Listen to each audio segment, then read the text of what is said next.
Olá, queridos amigos, vocês que nos acompanham aqui no canal Especial Saúde, do jornalista Elias Awad. Hoje nós temos uma convidada muito especial. E antes de apresentá-la, gostaria de agradecer a audiência de vocês. E se vocês gostaram da entrevista, no final, dê o seu like, faça os seus comentários. E se você ainda não está inscrito no canal, não perca seu tempo, fique por dentro das novidades da pandemia, das vacinas e da Covid-19. E todas as sextas-feiras a gente sempre traz um convidado especial, um cientista, médico, né? Autoridades da saúde, para conversar com a gente sobre essas questões da pandemia e das vacinas, sempre às sextas-feiras, às 20 horas. E hoje nós temos a honra de receber aqui, no nosso canal, a doutora Ethel Maciel. Ela é formada em enfermagem, pesquisadora, doutora em epidemiologia, ela é também professora titular da Universidade Federal do Espírito Santo, tem atuado como consultora na Organização Mundial da Saúde, no Programa Nacional de Tuberculose, tem se dedicado a pesquisas, estratégias de enfrentamento para o controle de pandemias e epidemias. E também já teve pesquisas relacionadas a epidemias do Zika vírus, febre amarela, e também agora tem uma participação importante em pesquisas relacionadas à Covid-19. Doutora Ethel, muito prazer e é uma honra recebê-la aqui no nosso canal. Muito obrigada pela sua participação. Eu que agradeço, é um prazer estar aqui com vocês.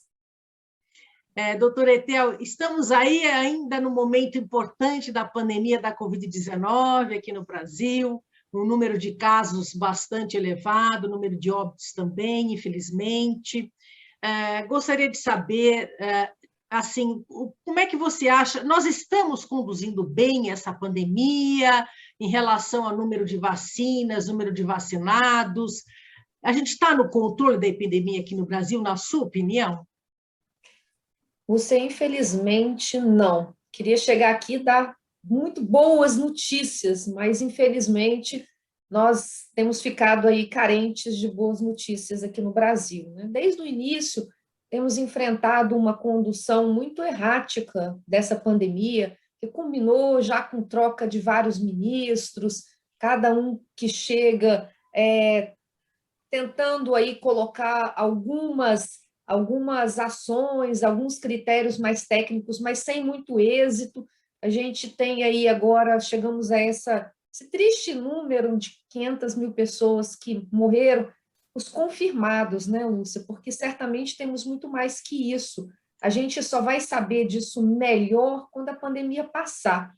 Porque, infelizmente, nós temos muitas pessoas que morreram em decorrência da Covid, porque ela deixou sequelas, porque morreu, por exemplo, por um AVC pós-adoecimento por Covid. Então, muitas coisas nós ainda vamos saber, e, infelizmente, esse número ele vai subir, né? E foram vários erros que aconteceram, mas acho que talvez o principal deles, Lúcia, foi o negacionismo, né? Esse negacionismo de não aderir aos critérios científicos, às evidências que já estavam, né, sendo colocadas em vários países do mundo, pelas agências internacionais. Então, aqui o Brasil demorou muito a fazer as medidas de prevenção, aquelas medidas que a gente chama de não farmacológicas, porque elas não são medicamentosas, mas são medidas importantes, né, como distanciamento, uso de máscara. A gente acabou, Lúcia, politizando uma questão de saúde pública que não deveria ter lado, né? A gente não deveria ter lado em colocar máscara ou ter lado, né? Assim, foi uma polarização política de medidas de saúde pública para salvar vidas. Então, muito inadequado toda essa polarização que aconteceu aqui no Brasil e que, né, nos levou a essas perdas tão importantes, né? Duas coisas que eu queria falar também, Lúcia, a mudança que nós tivemos ao longo dessa pandemia de quem são esses 500 mil. No início da pandemia, eram pessoas mais idosas, né? Nós tivemos muitas pessoas que morreram lá acima de 60 anos. Então, se a gente comparar ali, até o início desse ano, nós tínhamos 80% das pessoas que morriam, elas tinham mais de 60 anos.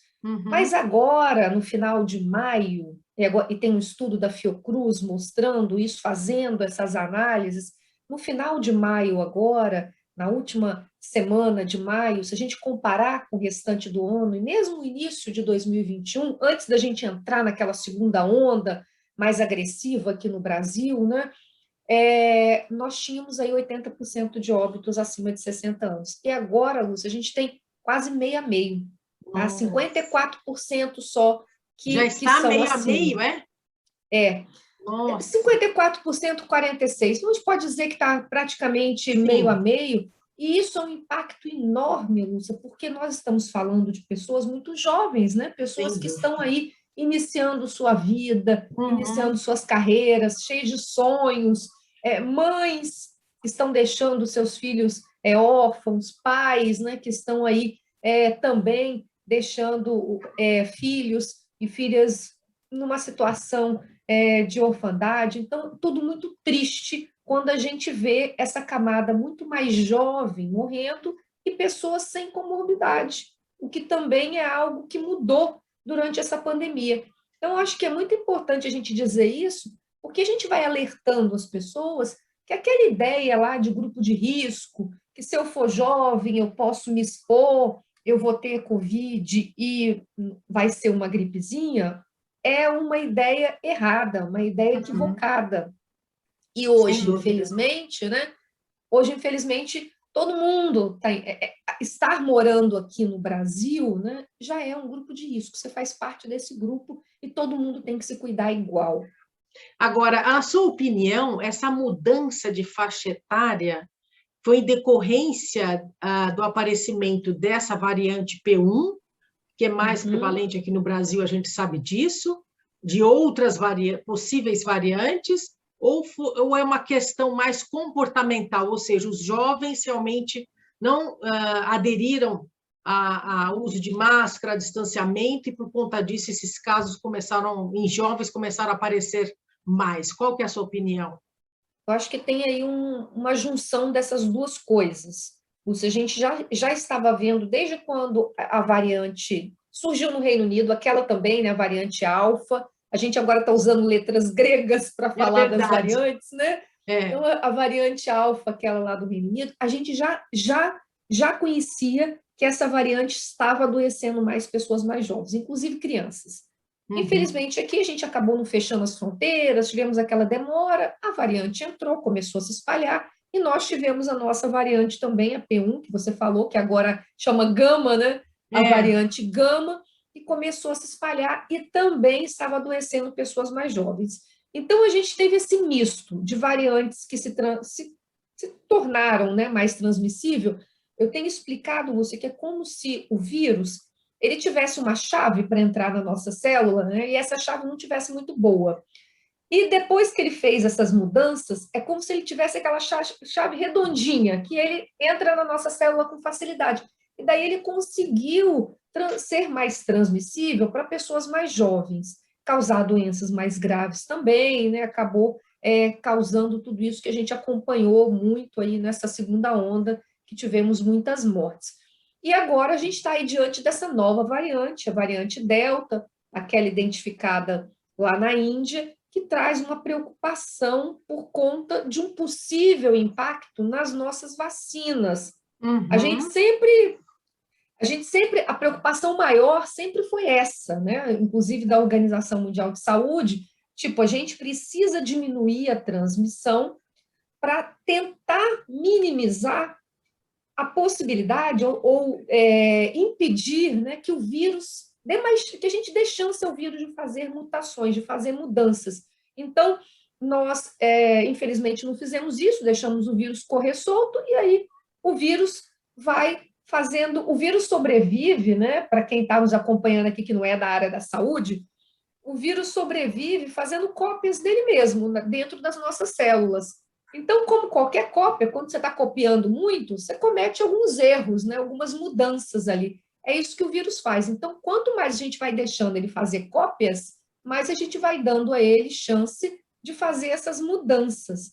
E essas mudanças, em algum momento, darem vantagem a ele. Então, essa é a preocupação aí do mundo inteiro, né, em relação a novas variantes. E daí a necessidade da gente conseguir vacinar mais rápido, né, numa velocidade maior, para que a taxa de replicação e disseminação do vírus seja menor. Porque enquanto a gente não tiver essa condição, e se o vírus ganha a corrida, a gente perde o controle da pandemia, e aí existe uma maior chance do aparecimento de variantes, como você mesmo colocou. E aí é uma grande preocupação, não só para o Brasil, mas para o mundo, em relação à eficiência das vacinas hoje disponíveis, que é o que você falou, quanto mais o vírus vai se multiplicando, maior a taxa de mutação, né?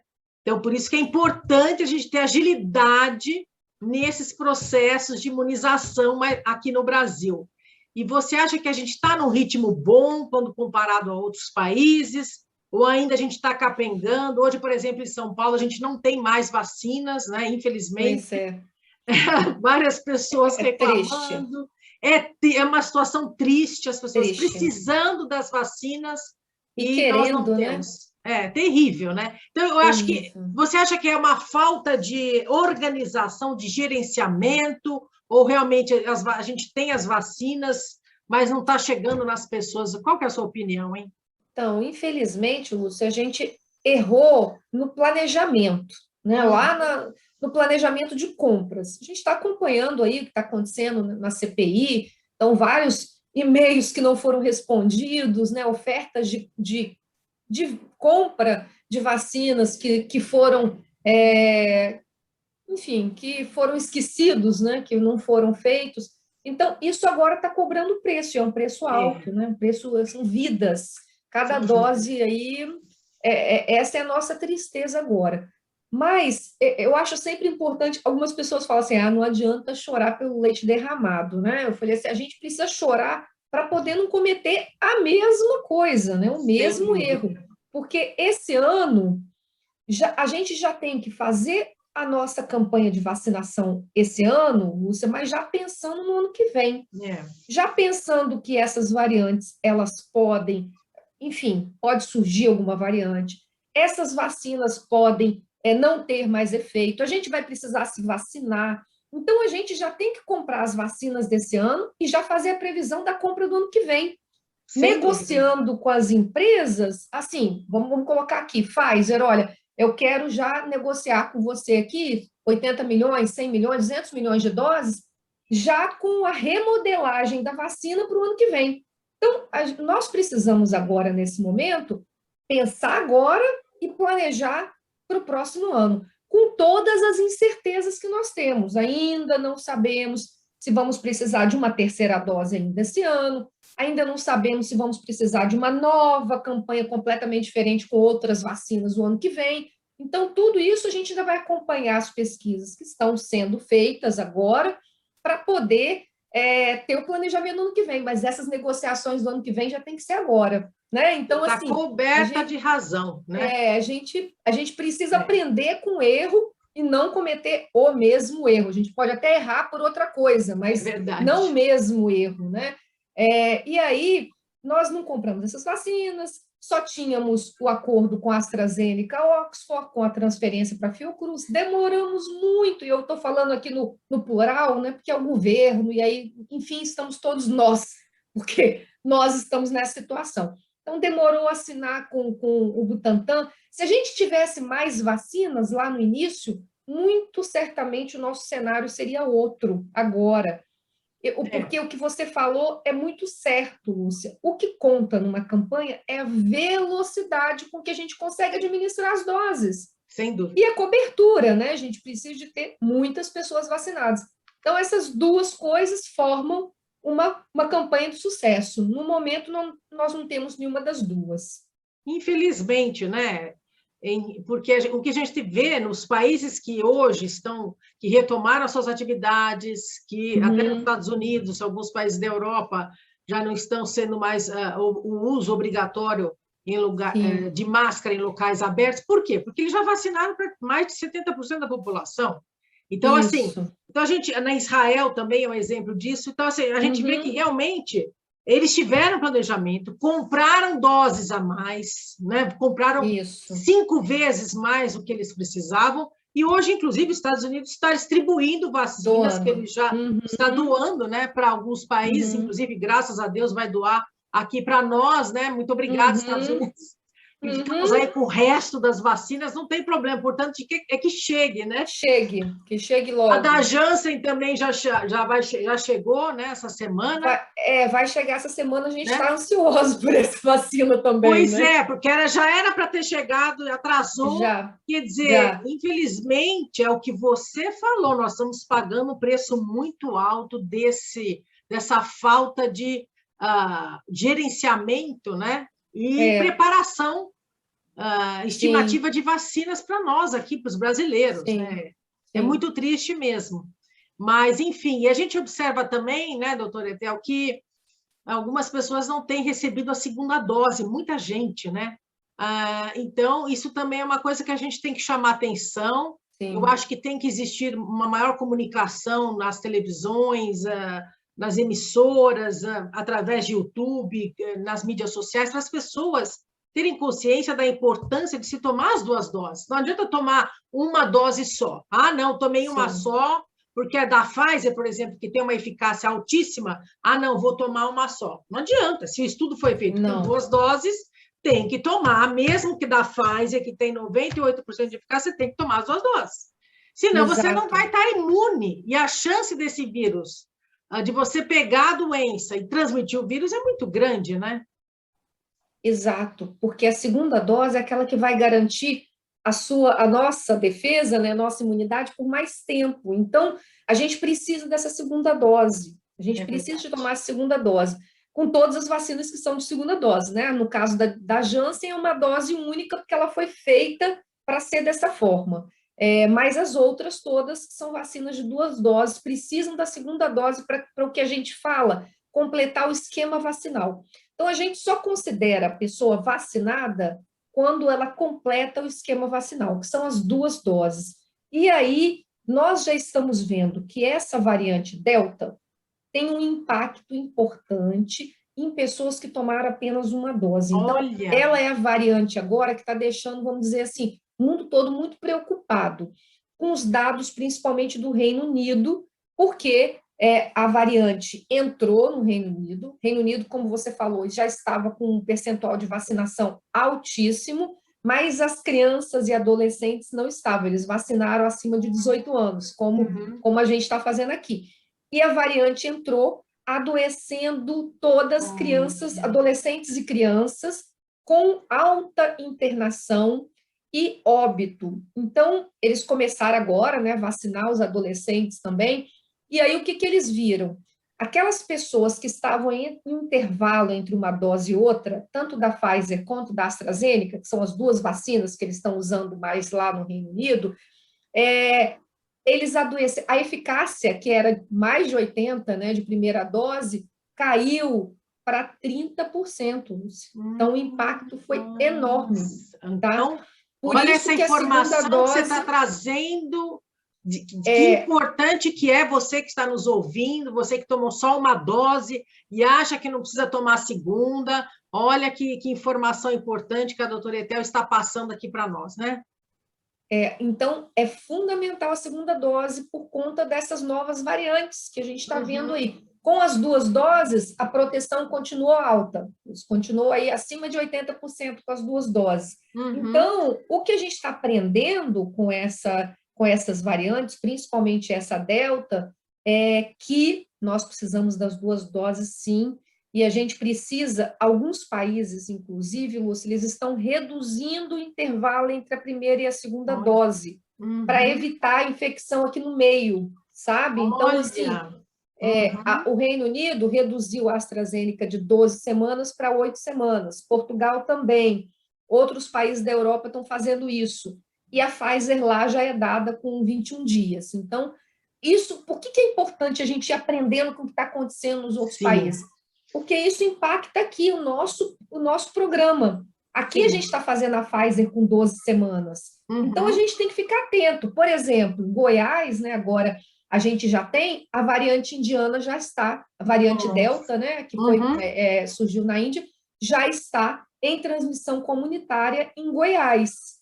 E deve estar em outros estados também. Então, assim, a gente vai precisar repensar esse intervalo, tá certo? Então, tudo isso vai impactando a nossa campanha, tudo que a gente vai aprendendo aí, né, que as evidências científicas vão mostrando para a gente.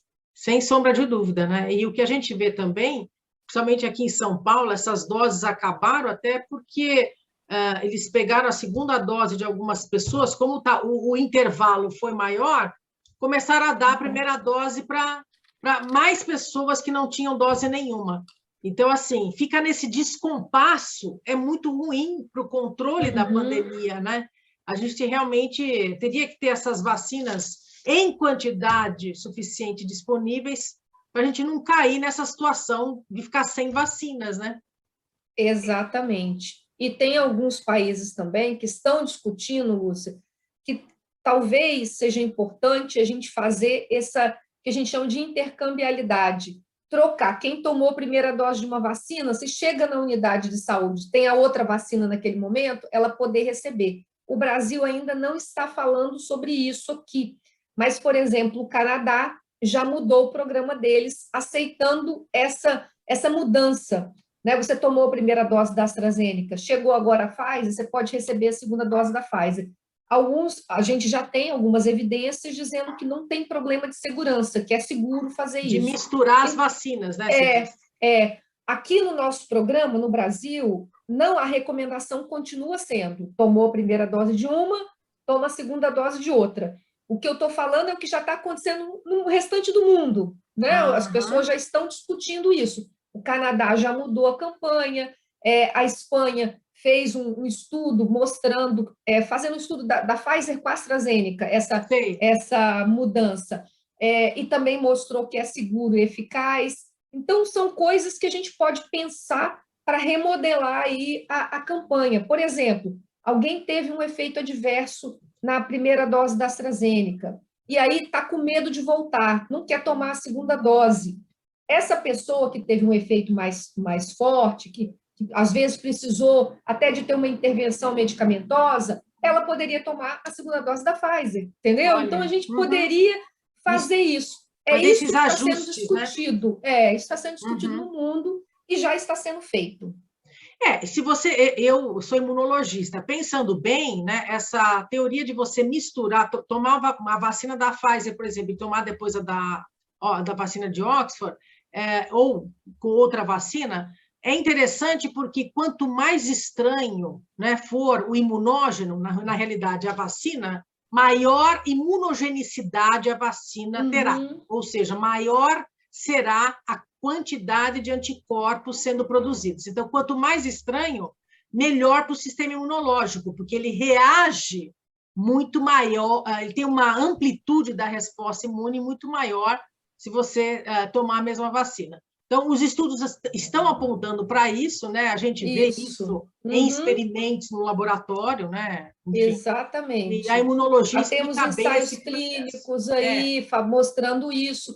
Isso vai ser muito importante, porque às vezes você recebeu um lote de vacina agora, e aí você pode fazer esse ajuste para as pessoas. Sim. Mas o Brasil tem que começar a pensar, a gente tem que começar a falar isso, porque já está acontecendo no mundo, e é algo que a gente pode aí adaptar, né? Adaptar. Sem sombra de dúvida.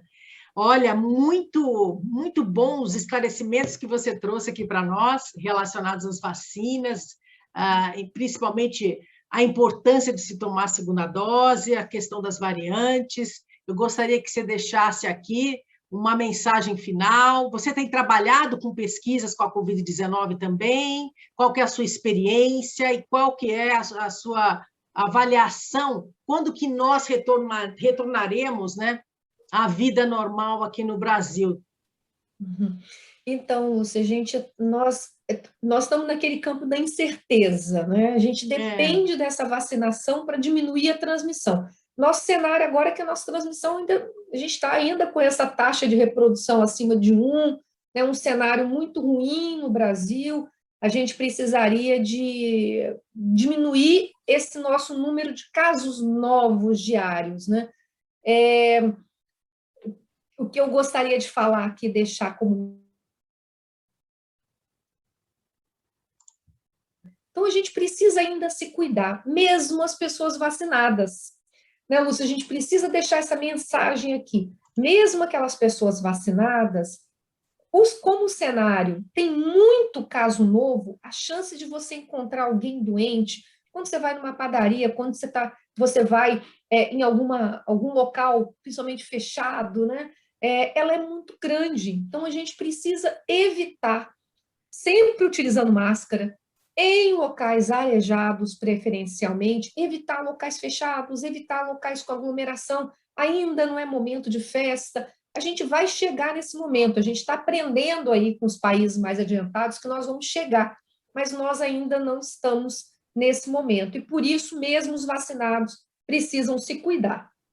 Sem sombra de dúvida, ainda estamos num momento importante aqui da pandemia no Brasil, número de casos e óbitos bastante elevados, então nós temos ainda que usar a máscara, fazer distanciamento, né? Estamos aí com as vacinas chegando, sendo disponibilizadas, muita calma nessa hora, vamos procurar nos cuidar, né? Olha, foi um prazer enorme, doutora Etel Maciel, professora titular da Universidade Federal do Espírito Santo, consultora da Organização Mundial da Saúde, tem realizado um trabalho magnífico com pesquisas relacionadas à pandemia, à Covid-19 e outras doenças. Parabéns pelo seu trabalho. Agradecemos a sua participação e até uma próxima oportunidade. Tchau, gente. Prazer estar aqui. Tchau, tchau. Obrigada.